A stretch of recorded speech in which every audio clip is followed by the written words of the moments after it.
Iminungkahi ng isang mambabatas na gawing kada kilo nga ang pagbebenta sa itlog. Makatutulong kaya yan sa sinabi ng Department of Agriculture na may pandaraya sa ilang palengke tungkol sa presyo at sukat ng mga itlog. Ang sabi kaya dyan ng ating netizens, hindi po sang-ayon dyan si John Sereno. Dapat isegregate o ihiwa-hiwalay na lang ang itlog kada kila laki nito at may kanya-kanyang presyo. Marami rin daw kasing nandadaya gamit ang mga timbangan.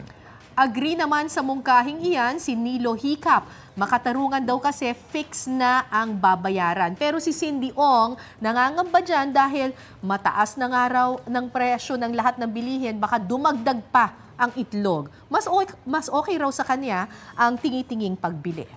Mga kapuso, makisali sa aming online talakayan sa iba't ibang issue. Kung may nais naman kayong maibalita sa inyong lugar, mag-PM sa Facebook page ng Balitang Halik. Kapuso, alamin ang maiinit na balita. Bisitahin at mag-subscribe sa GMA Integrated News sa YouTube.